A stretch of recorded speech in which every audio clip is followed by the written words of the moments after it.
Hello, I'm Andy and welcome to Vectra News, your full of gaming news for the week of the 28th of February 2015. Coming up on this week's episode. The Federal Communication Commission approves new rulings on net neutrality, Lionsgate and Telltale Games team up for a super show, Life is Strange Episode 2 is not delayed, and Platinum Games confirm Metal Gear Rising 2 isn't happening. New rules have been approved by the FCC on how the internet should be governed. The new plan reclassifies broadband access as a telecommunications service, was passed in a 2-3 vote and allows for much greater regulation of US broadband. This means that providers cannot block or speed up connections for a fee. ISPs will no longer be able to strike deals with content firms for faster speeds, and streaming sites such as Netflix cannot be slowed by an ISP. These rules also apply for mobile providers. It is however thought that this move will result in legal action being taken by broadband providers against the FCC. Some also feel that this move could drive up the cost of internet bills for paying customers. While Columbia Law School's Professor Tim Wu said that, "I think both the Obama administration and the Federal Communications Commission can consider the rule a legacy achievement." Verizon said that the FCC's rules were misguided and written in the era of the steam locomotive and the telegraph. These new rules have come after legal action was taken in January 2014 by Verizon, who challenged the existing net neutrality guidelines. The courts found the FCC was improperly regulating ISPs in a similar fashion to a public utility when they were officially classified as an information service. Some hinted that the FCC was planning to rewrite the rules to allow internet fast lanes, which would mean customers could pay more for a faster internet connection. This received a response of 4 million complaints and resulted in President Obama intervening and urging the FCC to adopt the strongest possible rules. Lionsgate, the studio behind Orange is the New Black and Mad Men, has made a significant investment in Telltale Games, the studio that has made a name for itself in the episodic video game series such as The Walking Dead and Game of Thrones.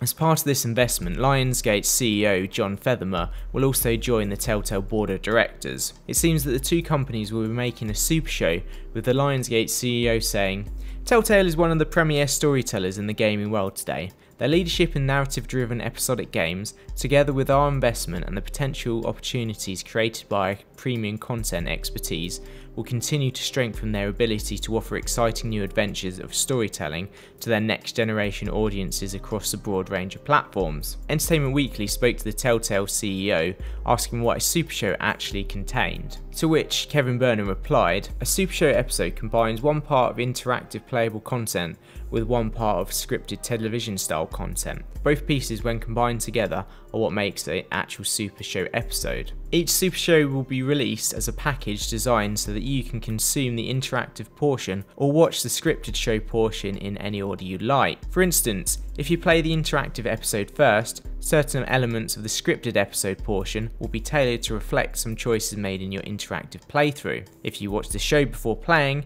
some elements in the interactive portions may be presented differently than if you played first.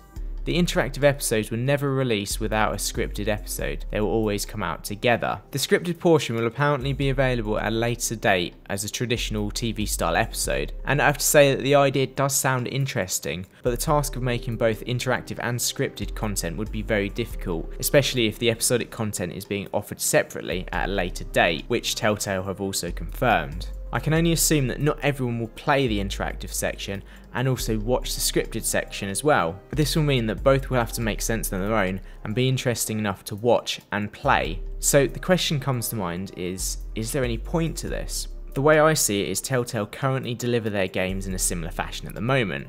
The best example is one of their recent games, Game of Thrones, which has actually taken part around the time of the Red Wedding. It also isn't the first time that the gaming world and television have come together. Back in 2013, the Defiant TV series promised us a revolutionary weekly drama that would impact on the game with the same title and would give players a chance to change the show. Although these events were obviously time specific with the episodic release of the TV series, but the tie-ins provided not much more than some extra backstories for both mediums. Presently, Telltale's episode release is approximately 2 months apart, with the exception being episode 2 of The Wolf Among Us, which took double that. It also seems that Tales from the Borderlands may take more than this 2-month window, as it is approaching the 3-month mark. I have to say I've personally started to dislike this gap, as I've started to find more of a disconnect with the story as I struggle to remember what happened in the last part. But it'd be interesting to hear your different views on the Super Show concept. Let me know in the comments section below. On the topic of episodic games, Destructoid has reported that an unnamed Square Enix representative informed them that Episode 2 of Life is Strange, Dontanoid Entertainment's college drama time-shifting adventure game, had been delayed. It's unsure who this contact was, however Square Enix released a statement confirming that the game was still on track.